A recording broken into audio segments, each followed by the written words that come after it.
Good morning and welcome to CLYM Bio Investor Event focused on CLYM116 and the IgAN opportunity. At this time, all participants are in a listen-only mode. A question-and-answer session will follow with prepared remarks. Please note this call is being recorded. I would now like to turn the conference over to Dr. Carlo Tanzi of Investor Relations. Please go ahead. Thank you and good morning. Prior to today's webcast, the company posted a presentation to its website, which may be found under the Investors and News section. Please note that various remarks that may be made during today's presentation about future expectations, plans, and prospects for CLYM Bio constitute forward-looking statements, including statements about the timing of future data readouts from our ongoing and planned clinical trials, our clinical development plans for CLYM116, our expectations for the commercial opportunity for IgA nephropathy, our cash runway, and other statements which are not historical facts. Actual results may differ materially from those contained in these forward-looking statements as a result of various important factors, including those discussed in the Risk Factors section of our recent quarterly report on Form 10-Q, which is on file with the SEC. In addition, any forward-looking statements made on today's call represent CLYM Bio's views as of today only and should not be relied upon as representing its views as of any subsequent date. While we may elect to update these statements at some point in the future, we specifically disclaim any obligation to do so, unless required by law.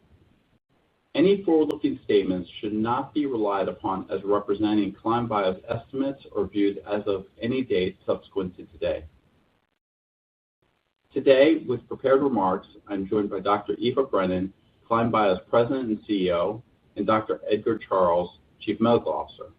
In addition, we are pleased to include Dr. Craig Gordon, a practicing nephrologist and professor at Tufts University School of Medicine. Following the presentation, we will open the call to a Q&A session, which will also include an additional member of the CLYM Bio management team, Dr. Perrin Wilson, Chief Business Officer. And with that, I'll pass the call on to Aoife. Good morning, everyone, and thank you for joining us today. I'm excited to welcome you to the first of several planned R&D Spotlight calls where we will share updates on our pipeline programs. On today's call, we are shining the spotlight on our newest candidate, CLYM116, discussing the opportunity in IgA nephropathy, sharing data from recently completed preclinical studies, and discussing next steps in development for this exciting program. At CLYM Bio, our strategy is focused and deliberate. We're developing differentiated monoclonal antibodies against validated B-cell targets with clear development paths in indications that offer meaningful therapeutic and commercial potential. We set a high bar for success, and we're making meaningful progress across our portfolio. Our approach is grounded in scientific rigor. We prioritize clinically validated targets, leverage the established monoclonal antibody modality, and focus on diseases with well-defined endpoints and established regulatory pathways. We move forward when we're confident we have an opportunity to make a real difference for patients with immune-mediated diseases. Our pipeline is anchored by budoprutug, a B-cell depleting CD19 monoclonal antibody that has potential in many B-cell mediated diseases and is being developed in both IV and subcutaneous formulations. The budoprutug team at CLYM Bio has hit multiple milestones already this year, including dosing the first patients in the systemic lupus erythematosus and immune thrombocytopenia trials in the first half, and initiating the primary membranous nephropathy and subcutaneous trials earlier this month. All 4 trials are now actively enrolling, and we're looking forward to continuing to share progress and data with you in future communications as part of this Spotlight series. Today, we're turning the spotlight to our second program, CLYM116, which we expect will enter the clinic later this year, subject to regulatory clearance.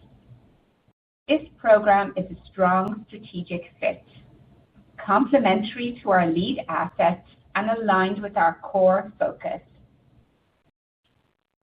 We in-licensed CLYM116 from Mabworks in January of this year. It checked every box: a high unmet need indication, a large commercial opportunity, and early preclinical data that pointed to a potential best-in-class profile. We're co-developing the program with Mabworks, who retain rights in Greater China, while we maintain rights and lead development and commercialization in the rest of the world. We plan to continue to partner with Mabworks throughout development and leverage their operational footprint and capabilities to expedite progress. IgAN is an important cause of end-stage renal disease. There are over 170,000 patients with IgAN in the U.S. alone, and that number has the potential to grow based on updated guidelines, which lowered the threshold for diagnostic kidney biopsy in patients with proteinuria, as you will hear about later from Dr. Gordon. IgAN is mostly diagnosed in asymptomatic patients, so a medicine that can address the root cause of the kidney damage, that has the potential to be safely taken over long periods of time with low patient burden and high compliance, has potential to be the cornerstone of future treatments. In addition to representing a large and growing commercial opportunity, IgAN has other features that are favorable from a drug development perspective, including an established regulatory pathway. Thanks to work done to demonstrate the relationship between proteinuria and long-term kidney outcome by others in the IgAN space, there is an established accelerated approval pathway based on reduction of proteinuria at 9 months. You'll hear more today about why we believe CLYM116 is a compelling opportunity in IgAN. Sweeper antibodies have been developed successfully targeting other soluble biological targets. As the only sweeper antibody targeting APRIL in development, we're excited to evaluate how CLYM116 can address some of the gaps in therapy that currently exist for patients. Earlier this year, when we announced the collaboration with Mabworks, at the time we had an exciting molecule with a novel design and mechanism of action. Today, we will outline how those design features translate in vivo in a highly relevant animal model, the non-human primate. Given the competitive space, we wanted to put CLYM116 to the test with rigorous head-to-head studies versus sibeprenlimab.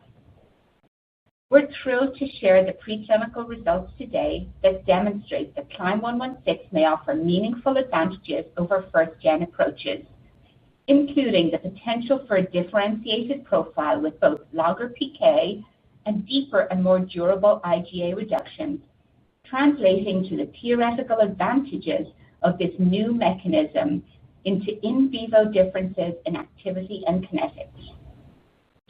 We're on track for phase 1 initiation in Q4 this year and expect to have initial data from the trial mid-year 2026. Prior to jumping into the data, we're pleased to be joined by Dr. Gordon to provide some background context on IgA nephropathy based on his extensive clinical and research experience in renal medicine. Dr. Craig Gordon is a nephrologist and co-director of evidence review at KDIGO's clinical practice guidelines for the treatment of IgA nephropathy. Our discussion today is timely, coming on the heels of the recently published practice recommendations on which Dr. Gordon was an author. Over to you, Dr. Gordon. Thank you so much. So IgA nephropathy is a common condition compared with all of the other glomerular disorders. Its incidence is at least 2.5 per 100,000 individuals, with higher incidences in Asian Pacific populations. The median age of diagnosis is 40 years of age, And data from the UK RADAR registry reveals the median kidney survival time is 11.4 years. So combined with the early age of diagnosis and this short survival time, IgA nephropathy is a major cause of kidney failure during a patient's lifetime. So can we do better than the time-honored ACE inhibitor and ARB therapy? With the answer being an emphatic yes. There's so many new treatments available, ranging from hemodynamic treatments listed here to immunosuppressive treatments listed in the second bullet. The question remains, though, which combinations will be used? Will we combine hemodynamic and immunosuppressive therapies? Very likely yes. What about multiple immunomodulating treatments? Again, likely yes. And then finally, for which patients, when in the disease course, and for how long? So here's the data from the UK RADAR registry.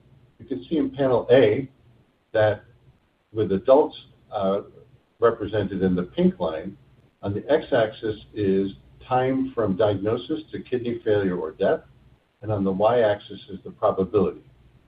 You can see here around the 11-year mark, 50% of people have progressed to kidney failure, and if we look out further at the 30-year mark, over 75% of people have progressed to kidney failure. So for those in panel G who are young of age at diagnosis and with rapid annual eGFR decline, the chances of experiencing kidney failure are nearly 100%. So here's a patient case that's a recent patient of mine that highlights the challenges. This 46-year-old male was referred for hematuria, proteinuria, decreased GFR, and importantly, no symptoms. His blood pressure was elevated, as you can see, and his urinalysis revealed both blood and protein. Urine protein to creatinine ratio was 2.9 grams, which is substantially higher than some of the values we'll be speaking about later in the talk. His eGFR was reduced from normal at 58 mLs per minute. I want to emphasize the disease progression in the form of decreased GFR that's occurred in the absence of symptoms. The patient underwent biopsy which revealed IgA nephropathy, and on the Oxford classification or MEST-C score, he scored an M1, E0, S1, T0, C0, and you can see what these terms represent in the subsequent line.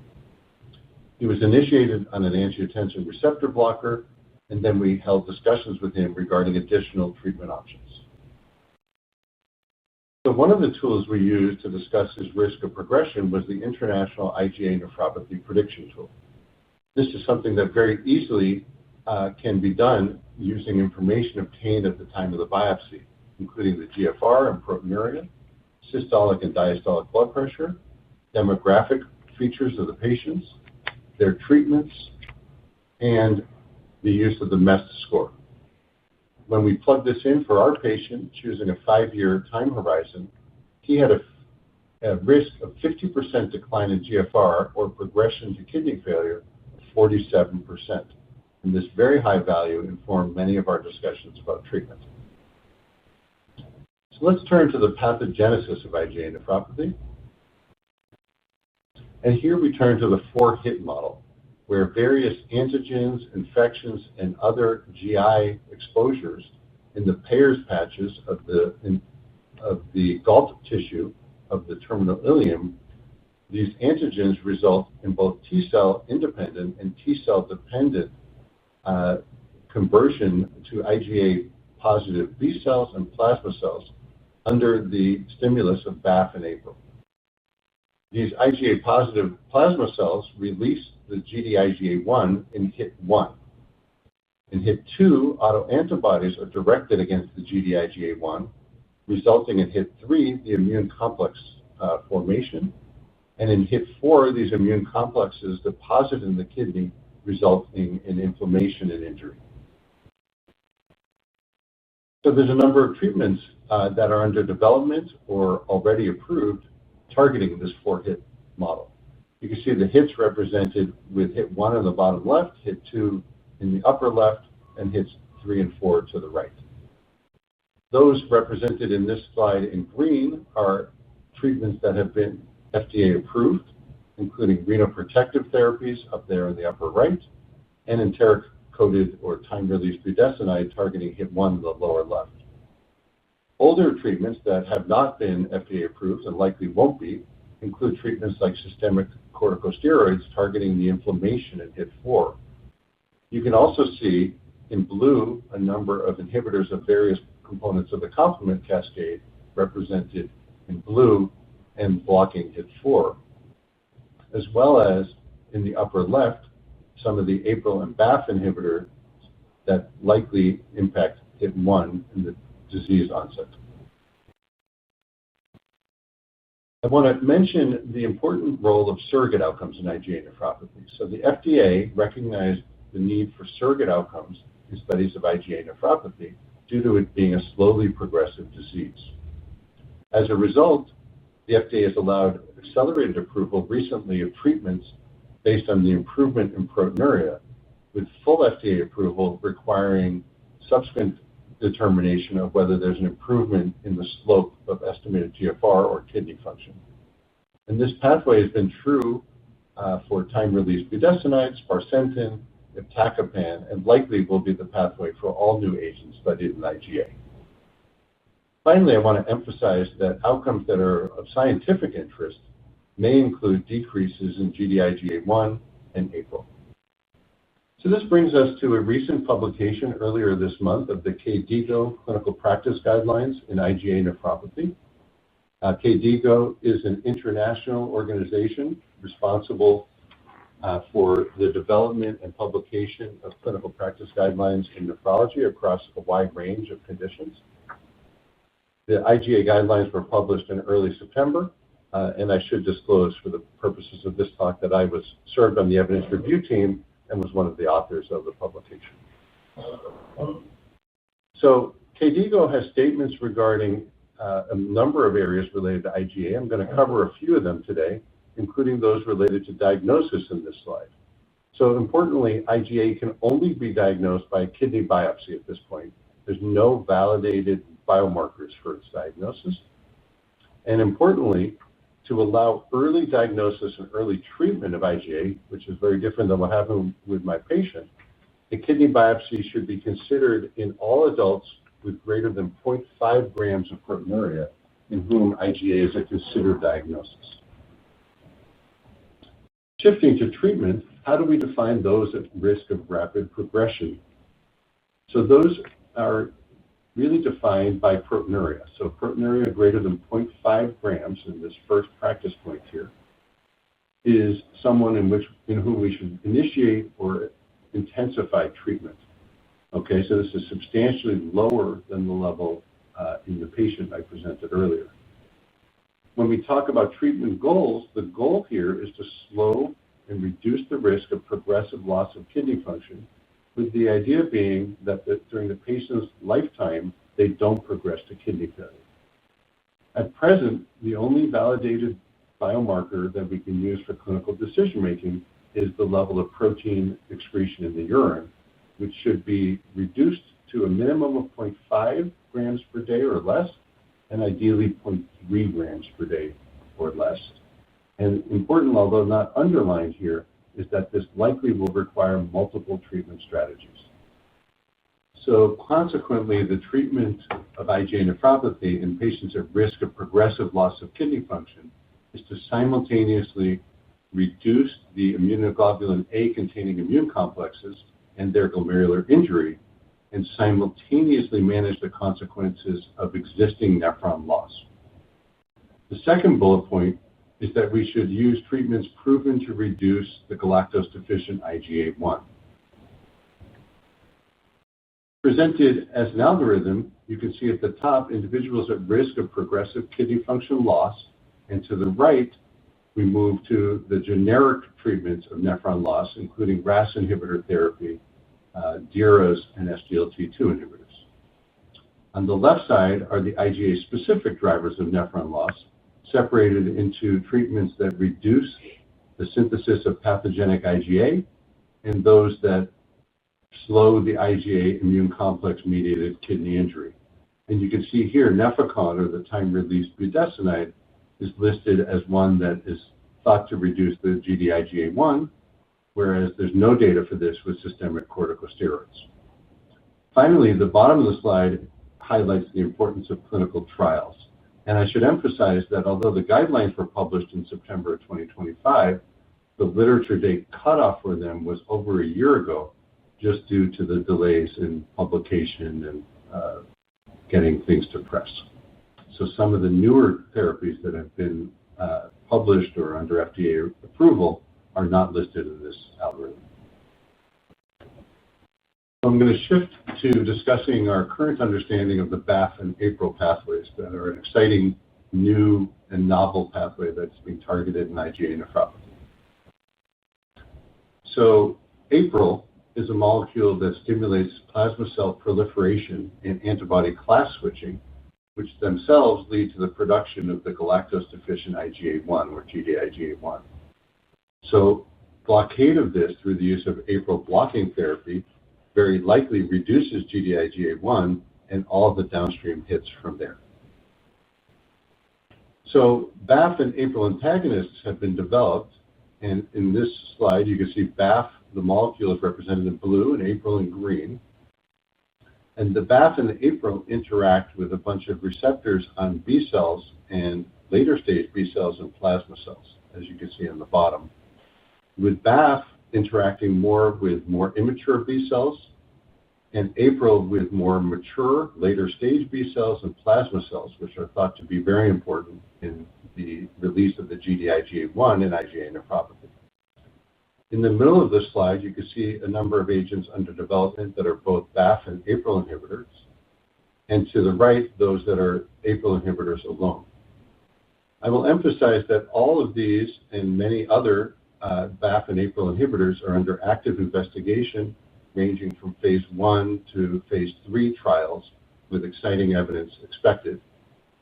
All of them are administered parenterally, generally subcutaneously, and usually with dosing frequency of every 2 to every 4 weeks. So in comparison of our current treatment armamentarium in 2025, I wanted to summarize some of what I've been speaking about. I've tried to use the same color coding from my earlier slide to represent things that were either under FDA approval, FDA investigation, or likely not going to be. So for instance, corticosteroids are in yellow because they're not going to be submitted to the FDA for approval. The items listed in green, the time-release budesonide and endothelin antagonists, have received full FDA approval based on the presentation of proteinuria and GFR data. And on the bottom, iptacopan is under accelerated approval as the UPCR or proteinuria data is available, but the GFR data not currently available. And finally, all of the BAFF and APRIL inhibitors we've been discussing we're awaiting the data both on proteinuria and GFR. I'd like to emphasize that the first 4 groups of medications are all generally orally administered, whereas all of the BAFF and APRIL inhibitors are parenteral. And then finally, when we look at efficacy data, we can see the proteinuria and GFR data for some of the earlier treatments, and those that are relatively new either have just proteinuria or treatment results and efficacy to be determined. Finally, when we look at safety, and safety is very important in this condition because it's very likely that the treatments we use will be long-term treatments targeting HIT 1 as well as HIT 4 in particular. And you can see here that there are safety concerns to be aware of for these various agents, including infections with systemic corticosteroids, steroid-like side effects with budesonide, so there is some absorption. There's the need for monitoring. You can see some of these items are starred, requiring REMS monitoring for some of the other treatments. And of course, this is to be determined for the BAFF and APRIL inhibitors. So to conclude, where are we going in the future? And I'm going to turn back to the KDIGO guidelines, which propose here in this box that we use combinations of medications targeting different points in the IgA pathways is likely going to be more effective.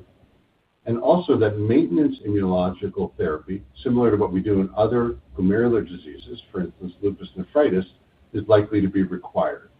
And this is really because none of the drugs approved alone reduce the proteinuria or improve the GFR slope sufficiently to prevent dialysis in the lifetime of IgA nephropathy patients.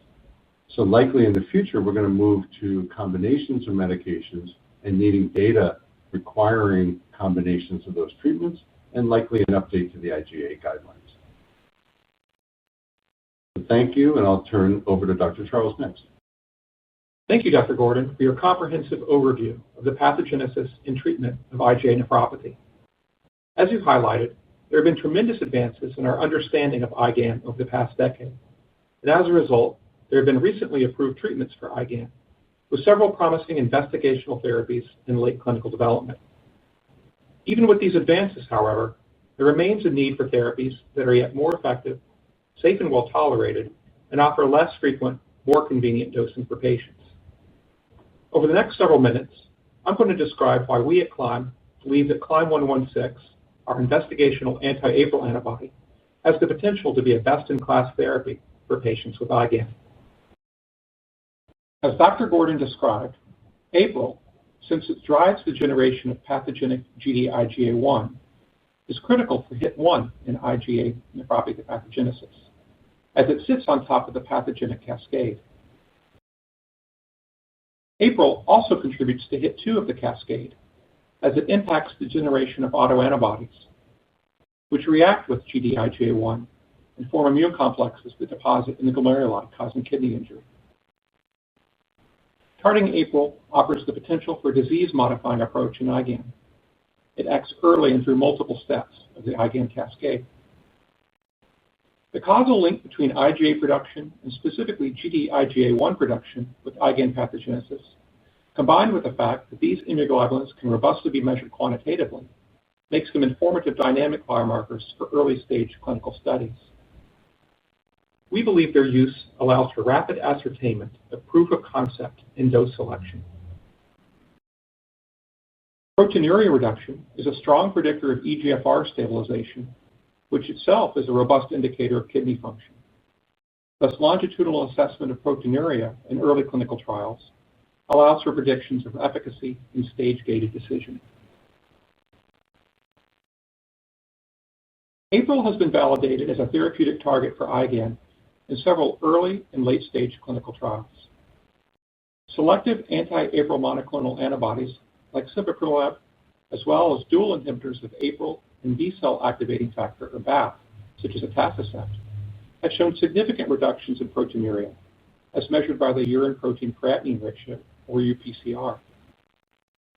Comparing across different clinical trials, noting that caution should be exercised when comparing cross-trial data, reductions in UPCR with sibeprenlimab have been numerically better than what has been observed with atacicept. This suggests that BAFF inhibition does not provide an efficacy benefit beyond APRIL inhibition alone in IgAN. This is perhaps not surprising, as BAFF's role in IgAN is less well established than that of APRIL. Thus, an APRIL-only targeting approach appears to be a cleaner way to target IgAN.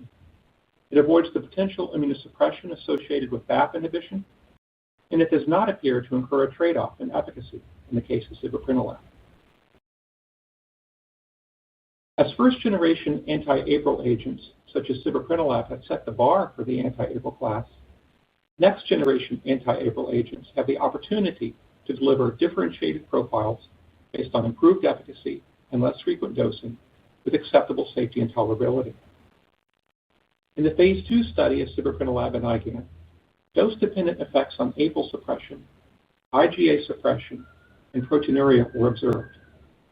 Importantly, dose-dependent effects were also observed for the percentage of patients who went into complete proteinuric remission, which is defined as less than 0.3 grams per day of proteinuria, and which is a key therapeutic goal.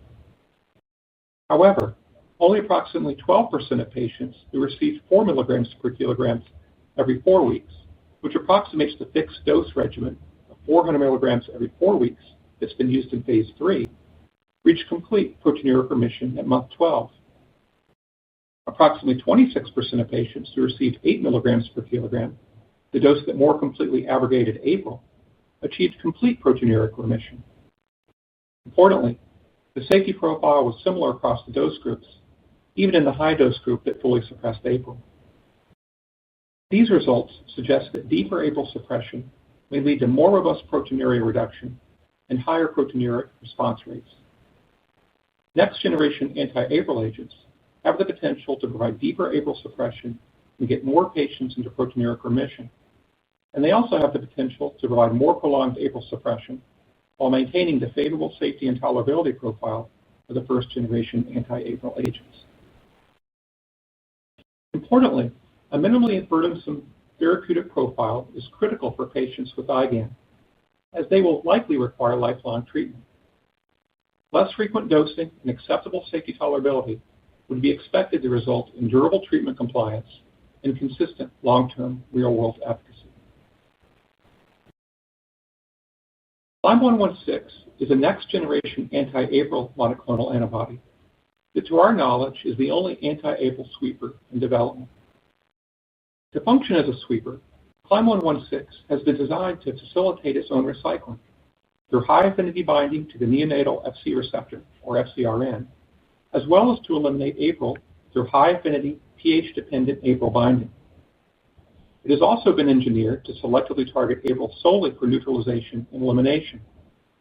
Validated Fc mutations have been introduced to diminish effector function with minimization of off-target immune activation. For these reasons, we believe that CLYM116's design offers the potential for best-in-class efficacy. We will be presenting in a few moments our data that supports this mechanism.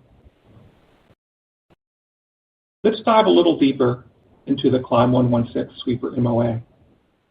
CLYM116 can be likened to a targeted, iterative APRIL disposal mechanism. CLYM116 binds with high affinity to APRIL at neutral pH, yet its binding affinity for APRIL dramatically declines as pH declines. Thus, CLYM116 is engineered to bind to circulating APRIL in extracellular space. Following endocytosis of the CLYM116 APRIL complex, the design of CLYM116 allows it to release APRIL in the acidic environment of the endosome, and APRIL is free to be subsequently degraded in the lysosome. Meanwhile, the design of CLYM116 allows it to bind to FcRn at the acidic pH within the endosome, and it is shuttled back to the cell surface, bringing it to participate in further rounds of APRIL degradation. This sweeper MOA has the potential to provide more profound and prolonged APRIL suppression following each dose, which in turn could result in clinical benefit. Our in vitro studies support the sweeper MOA and show how it is mechanistically differentiated from the first-generation APRIL inhibitors, ciperprenolab and zigakibart. Here, CLYM116 demonstrated binding to APRIL in a pH-dependent fashion, in contrast to the other APRIL inhibitors. In all panels, concentration-dependent binding of anti-APRIL antibody to APRIL was shown. The curves with the solid symbols represent binding at pH 7.4, and the curves with the open symbols and lines in pink represent binding at pH 5.8. CLYM116, depicted on the left, shows high potency for APRIL binding at neutral pH. However, when the pH is lowered to 5.8, which mimics the acidity of the endosomal compartment, CLYM116 has markedly abrogated binding to APRIL. In contrast, neither ciperprenolab on the top right panel or zigakibart on the bottom right panel have meaningfully reduced potency for APRIL when pH is reduced to 5.8.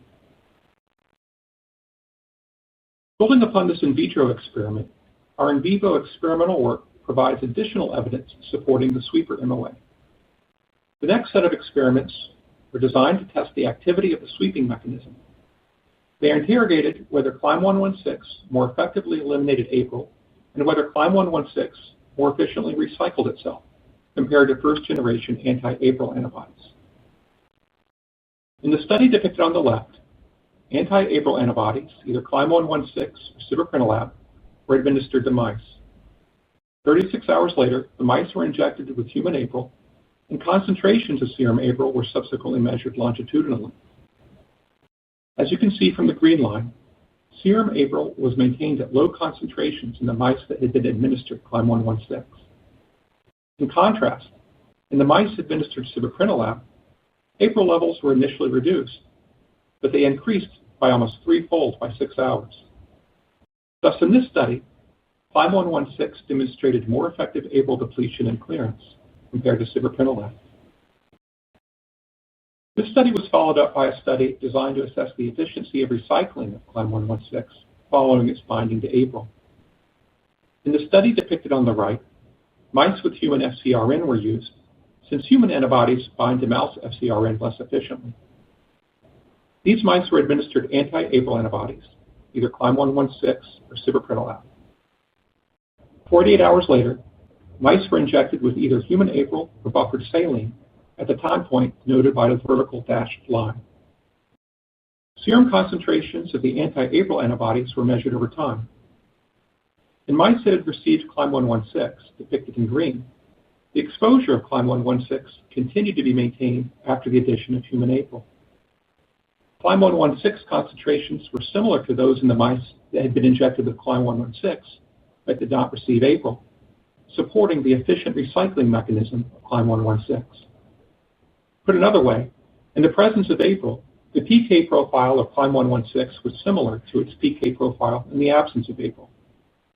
The results are consistent with our in vitro data and suggest that CLYM116 is able to disassociate from APRIL effectively under low pH conditions, such as in late endosomes after internalization, leading to the effective recycling of CLYM116.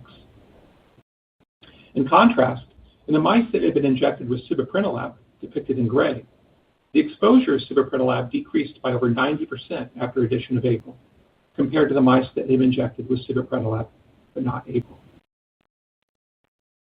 Taken together, both of these studies provide experimental evidence for the CLYM116 sweeper mechanism, and they support the potential of CLYM116 to provide deeper and more durable degradation of APRIL. On the next slide, the in vivo PK and PD effects of CLYM116 were assessed in non-human primates.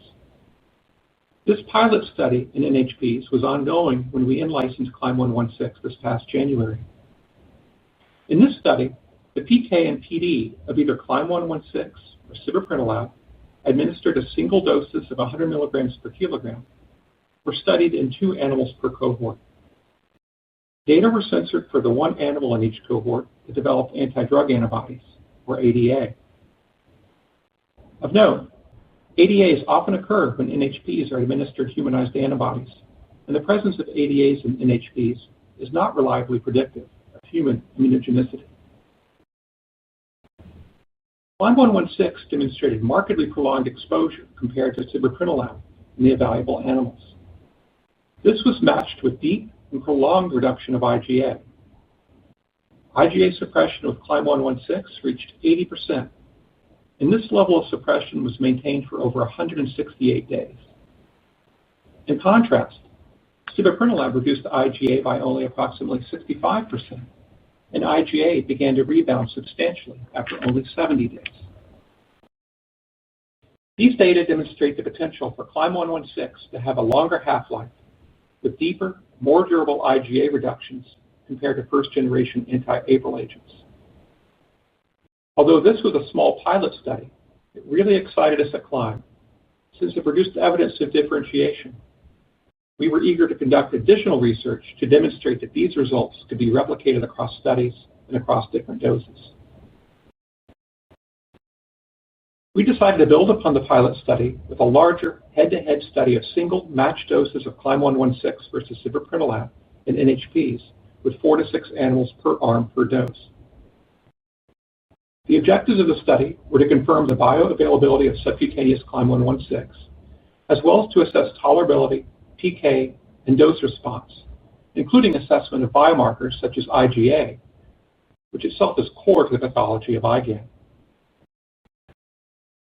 CLYM116 showed a favorable subcutaneous profile. The bioavailability was approximately 85%, which we were very pleased to see. Moreover, the prolonged exposure observed in the pilot study was confirmed. Importantly, there were no local tolerance issues or CLYM116-related safety findings, which was consistent with findings from our other NHP studies. The good bioavailability and prolonged exposure of subcutaneous CLYM116 observed here, coupled with the formulation's high concentration, low viscosity, and good thermal stability, support the potential for convenient at-home dosing. This study further showed that CLYM116 had dose-dependent prolonged exposure in NHPs.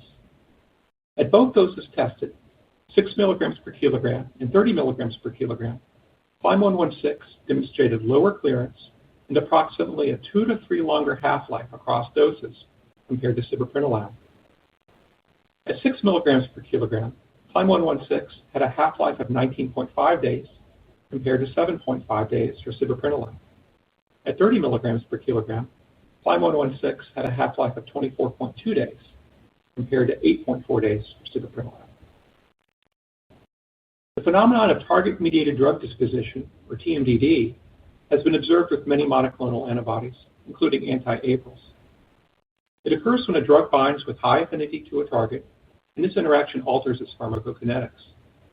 As you can see here, TMDD occurred at a similarly low plasma concentration for both CLYM116 and sibeprenlimab. It had minimal impact on CLYM116 clearance, and thus we believe it is unlikely to be clinically meaningful for CLYM116.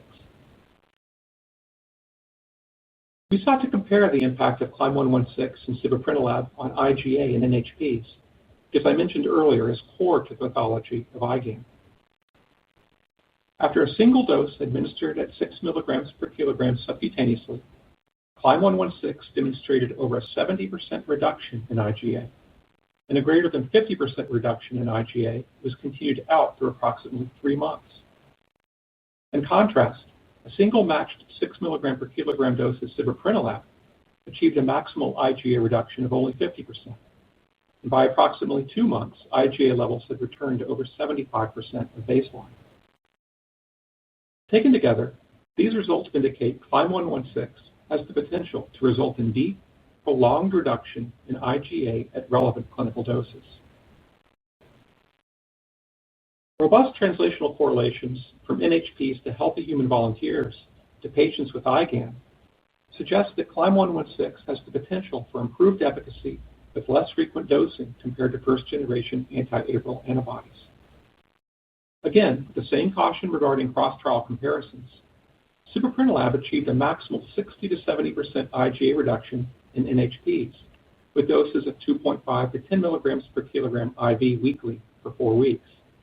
Of note, this dosing schedule in NHPs was more intensive than the every 4-week administration that has been studied in phase 2 and phase 3. Povetacicept, a dual BAFF/APRIL inhibitor, achieved a maximal 50% IgA reduction in NHPs with single doses of 9 milligrams per kilogram IV. These IgA reductions in NHPs corresponded to approximately a 50% IgA reduction in healthy volunteers. They also corresponded to a 50 to 60% IgA reduction and a 58 to 64% UPCR reduction in patients with IgAN in phase 2 clinical trials. In contrast, CLYM116 had a potentially clinically relevant single dose of 6 milligrams per kilogram sub-Q, achieved over 70% maximal IgA reduction in NHPs, suggesting a prospect for improved IgA and UPCR reductions in patients with IgAN. These results support a differentiated profile for CLYM116 with potential to be a best-in-class anti-APRIL therapy. Based on the strength of the preclinical package, we're excited to move CLYM116 forward into the clinic. We intend to initiate a first-in-human study of CLYM116 by year's end, subject to regulatory clearance. This study is intended to assess sequentially ascending doses of CLYM116 versus placebo in healthy volunteers, and it is expected to be a randomized, double-blind, and placebo-controlled study in order to robustly ascertain safety, tolerability, and PD effects. The planned primary objective is to assess safety and tolerability. Planned secondary objectives include PK and PD responses, such as APRIL reduction, IgA reduction, and impacts on IgM and IgG. Importantly, given the demonstrated translatability from healthy volunteers to IgAN patients observed in prior anti-APRIL studies, we expect this study to provide PK and PD data to guide dosing frequency, and a comprehensive study of efficacy and safety in patients with IgAN. We plan to share more details about the study design following study initiation. Our strategy for CLYM116 is a clinical development program geared for rapid progression and minimal white space between trial phases. Initial data from our phase 1 trial is expected mid-year 2026. Our decision to proceed into patients with IgA nephropathy will be based upon the depth and duration of APRIL suppression, as well as IgA suppression, in addition to safety and tolerability. These data are expected to inform dosing regimen, dosing frequency, predicted efficacy, and predicted safety and tolerability in patients with IgAN. Internal and validated external biomarker data provide opportunities for development program efficiencies. These data sets include, first, PD clinical efficacy correlations between APRIL suppression, IgA suppression, and UPCR reduction, and linked to eGFR stabilization. And second, the observed safety tolerability profile of anti-APRIL monoclonal antibodies. Moreover, we expect that parallel execution of early-stage studies of CLYM116 by Mavericks in China will provide a complementary, independent data set that will allow fulsome stage gate decisioning. Finally, the established regulatory precedent for approval in IgA nephropathy provides a path for the clinical development steps required to support an application for marketing authorization. We are extremely excited about the results we have shared with you today. In preclinical studies, CLYM116 has demonstrated clear improvements in pharmacokinetic and pharmacodynamic measures, namely a longer half-life and deeper and more durable IgA reductions as compared to sibeprenlimab, suggesting the potential for a differentiated efficacy profile with less frequent dosing. We intend to leverage all of the above to help accelerate the development of CLYM116 and work to bring this potentially best-in-class therapy to patients. Thank you for your attention. Eva, I'll hand it back over to you for a summary and close. Thank you, Dr. Gordon, and thank you, Edgar, for the excellent overview of the CLYM116 program. As you've heard today, we believe CLYM116 has the potential to be a best-in-class anti-APRIL antibody. As you heard from Dr. Gordon, APRIL is an important target in IgA nephropathy and has been shown to address the underlying pathology driving the disease. The non-human primate data we presented demonstrate that CLYM116 has both longer half-life and deeper and more durable IgA reductions compared to first-generation APRIL monoclonal antibodies. Based on these data, we believe that CLYM116 has tremendous potential to be a leading therapy in the large and growing IgA nephropathy market. There is an established regulatory path and multiple biomarkers that can be measured early in development to support dose selection and rapid progression. We're moving carefully but quickly, with the clinical trial expected to start later this year and initial data expected mid-year 26. We're excited about the potential of this program to make a meaningful difference for patients with IgA nephropathy. Thank you again for joining us today. We will now open the webcast for Q&A. Thank you. To ask a question, please press star 11 on your telephone and wait for your name to be announced. And to withdraw your question, please press star 11 again. And our first question comes from Colleen Kusy with Baird. Your line is open. Hi, good morning. Thanks for all the information and thanks for taking our questions. Maybe the first one for Dr. Gordon, just with the current state of IgA nephropathy today, what rate of patients with suspected IgAN are getting kidney biopsies today? Just wondering if there's room for growth on the diagnosis side, and then just curious on your view on the therapeutic landscape and which of these endpoints you think will be most informative for your future treatment decisions. Yeah, great question, and thank you for that.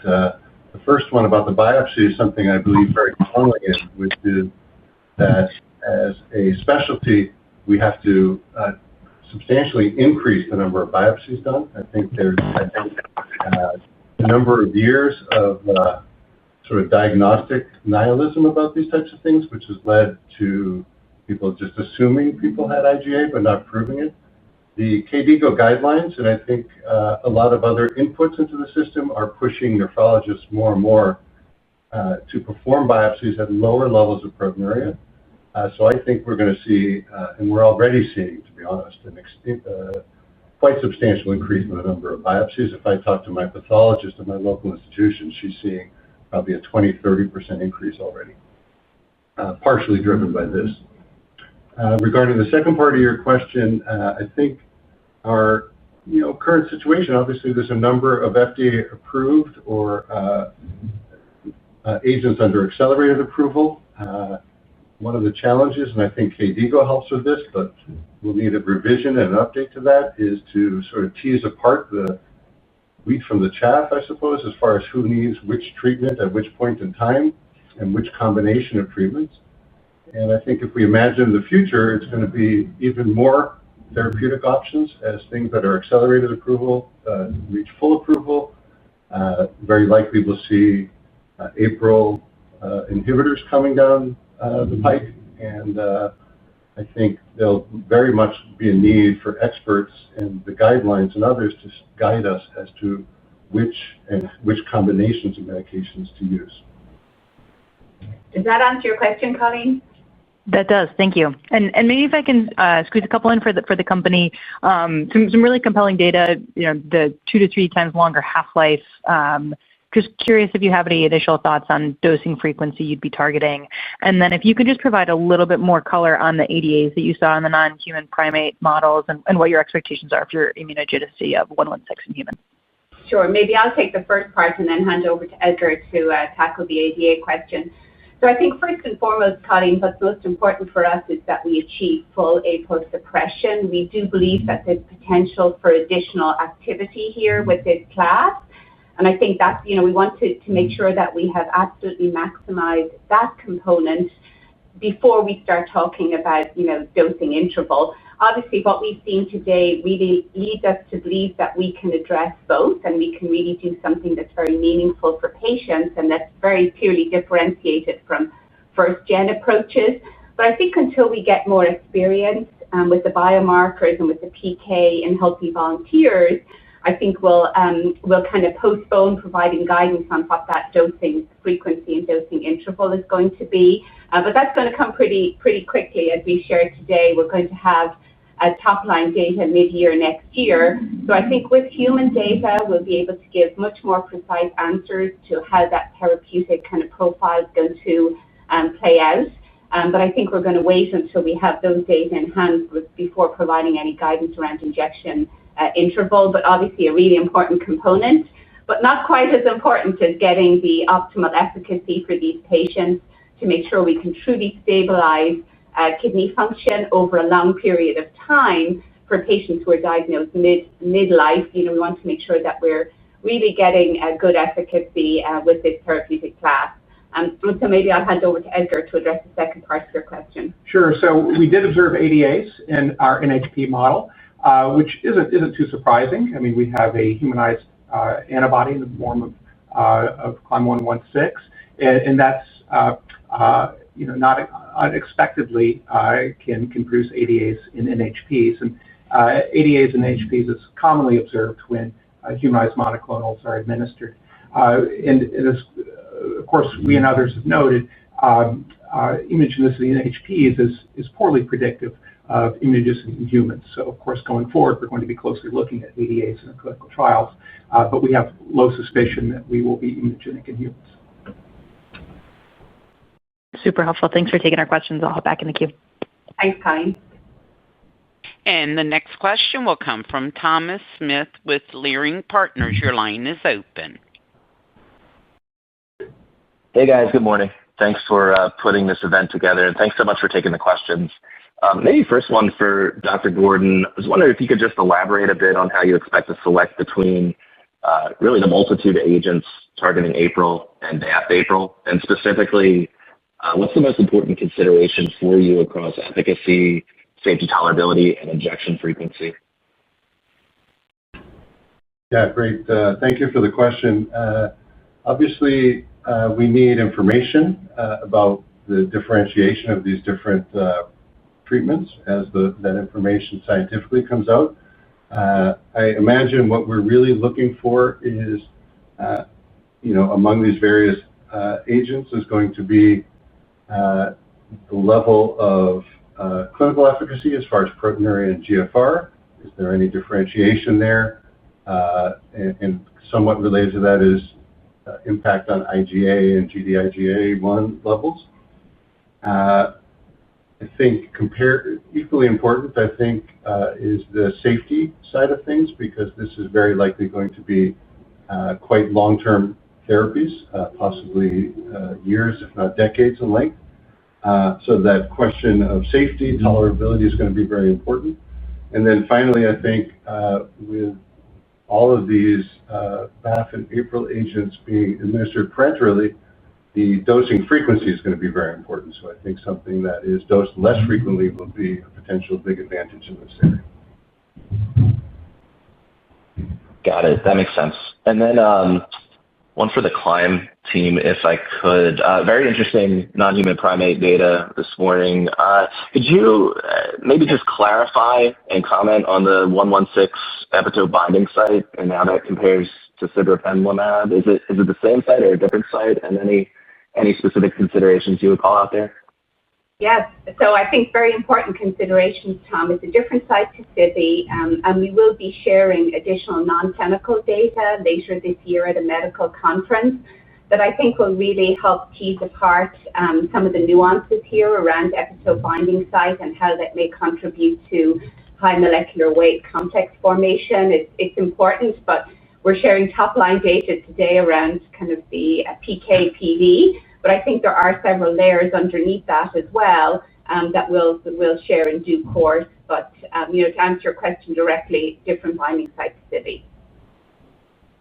Understood. That's helpful. And just a last question, if I could, for the company, and maybe Dr. Gordon would want to comment here as well. But just given the number of agents that are coming that are likely to seek accelerated approval here over the next couple of years in IgAN, can you just talk about some of the clinical plans with respect to trial enrollment and how you're planning to achieve efficient enrollment in a world with multiple approved advanced therapies?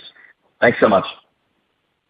Yeah, I think that's probably, I'll get Edgar to answer that question, Tom, for you, if that's okay, because it's something obviously we've put a lot of thought into here at the company. So Edgar, do you want to talk to that? Sure. So, IgAN is a highly prevalent condition, and it's currently underdiagnosed and undertreated. So we think that there are fairly many patients who could stand improved treatments and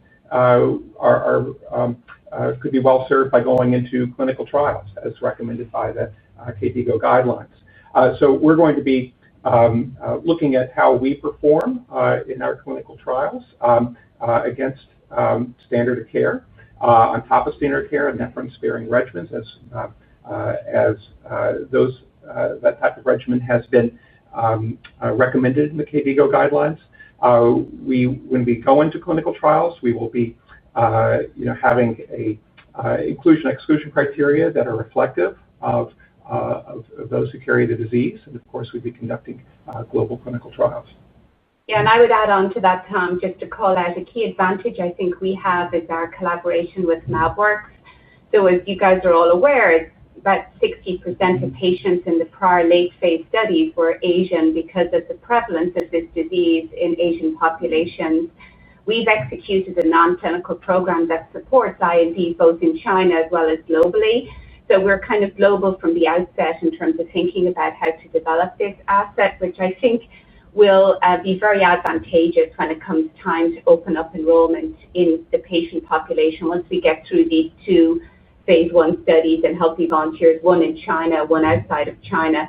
We really have a great data set that will allow us to move very quickly, not just in the US, but also in Asia and some of the regions of the world that have been the most important contributors to the late-phase development programs that have been executed to date.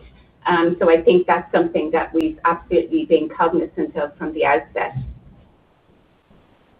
Got it. That makes sense. Super helpful. Thank you guys so much for taking the questions. And the next question will come from Julian Harrison with BTIG. Your line is open. Hi, good morning. Thank you for hosting this and for taking my questions. I have a few, and I'll just ask them all at once. First, I'm wondering if you believe 116 is sufficiently out of the woods with regards to risk of target-mediated drug disposition. Is that something you could sufficiently rule out with the NHP data shared today, or does that maybe require additional confirmation in the clinic? Second, I'm wondering how wide the expected therapeutic window is of 116 in humans. I understand you plan to share more details in the not-so-distant future about your upcoming trial, but are you able to give us a sense now for the dosing range that you plan to initially study? And then, Dr. Gordon, I'm curious how you envision the typical treatment sequence in IgAN relative to endothelin receptor antagonists when APRIL inhibitors become commercially available. It looks like there are profound opportunities to combine both classes, but I'm curious about how you're thinking about which treatment class you would maybe start first on a typical basis. Thank you. Great. Well, I'm going to hand to Edgar first because I think we can knock off your first two questions pretty quickly, and then I'll hand it over to Dr. Gordon. Sure. So we're really pleased with what we saw in the NHP. So, as you know, TMDD has been observed with many monoclonal antibodies, including anti-APRIL monoclonals. It occurred at similarly low concentrations for CLYM116 and CIBI, approximately 5 micrograms per mil. And this is similar to what's been reported for JADE-001. Some differentiating factors for us seem to be that sibeprenlimab has a shorter half-life, above 5 micrograms per mil.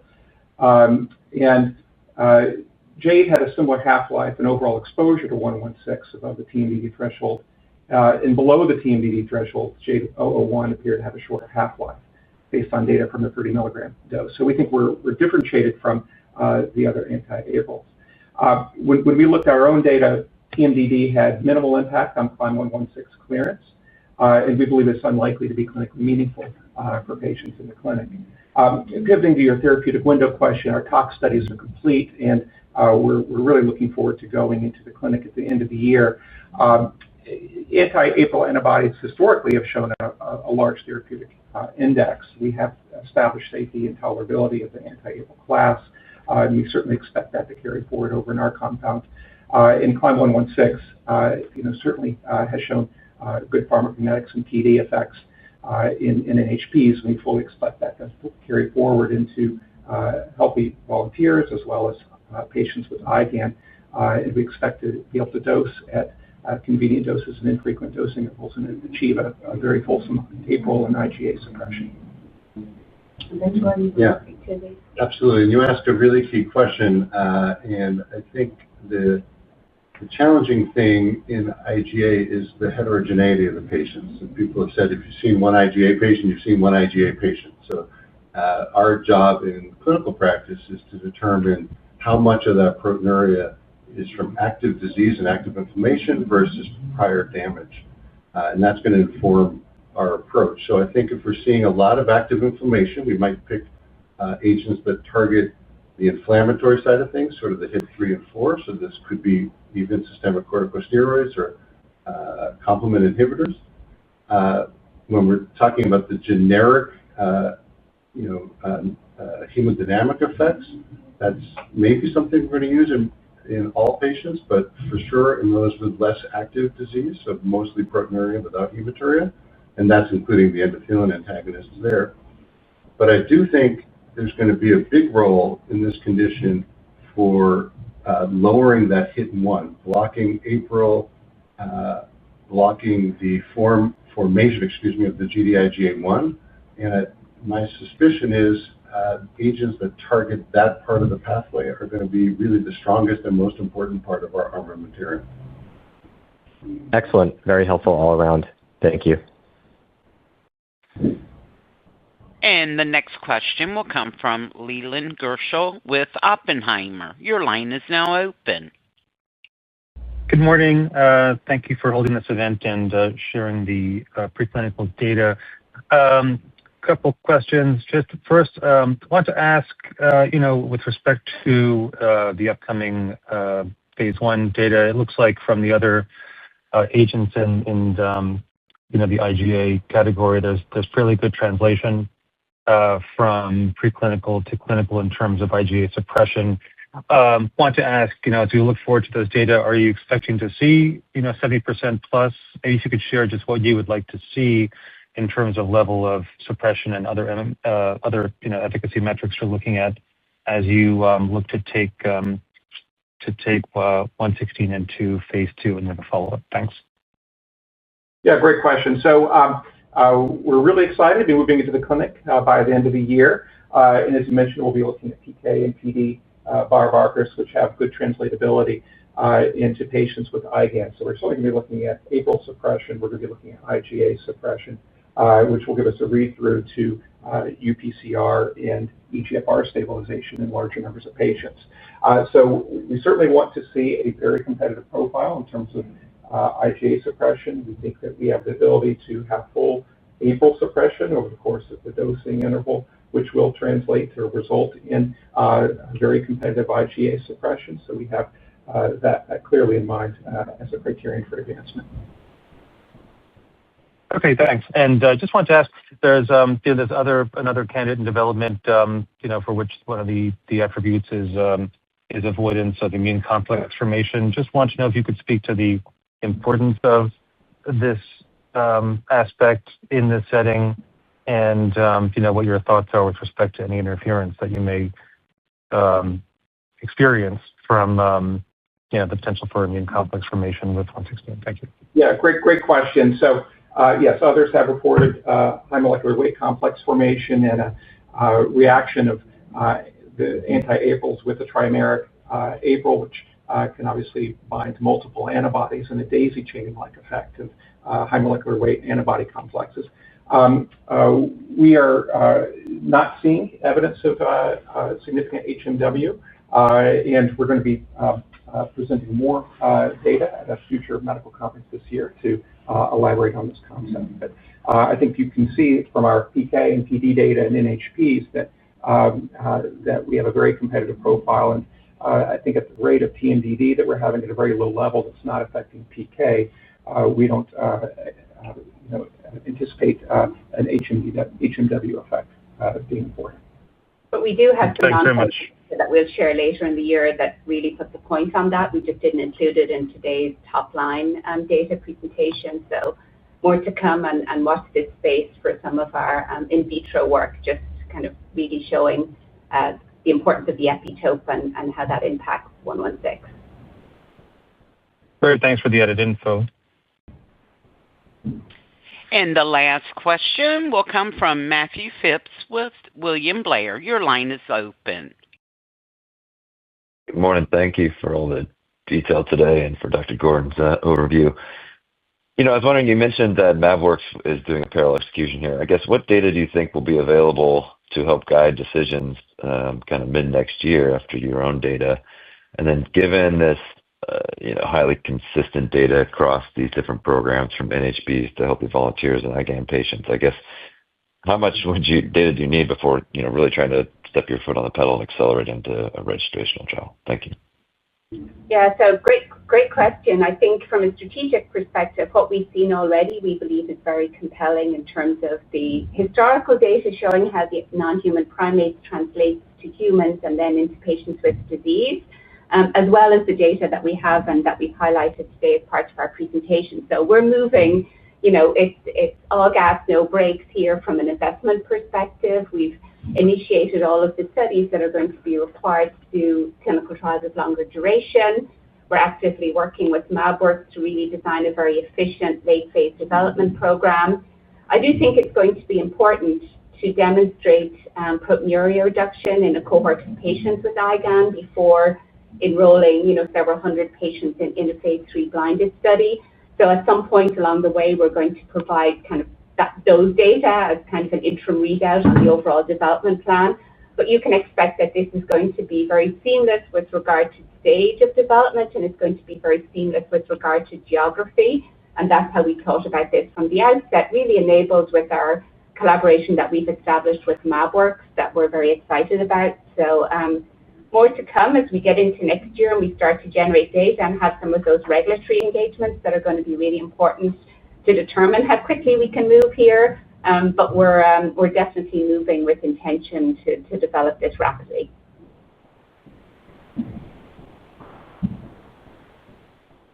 Now, I would like to turn the call back over to management for closing remarks. Great. Well, thanks so much, everybody. Sorry we ran a little bit over time, but hopefully some great information, and we're certainly excited to keep everyone updated as we move forward to generate some human data and then subsequently data in patients. So thank you so much for your time and attention this morning. Thank you, operator. Thank you. This concludes today's conference call. Thank you for participating, and you may now disconnect.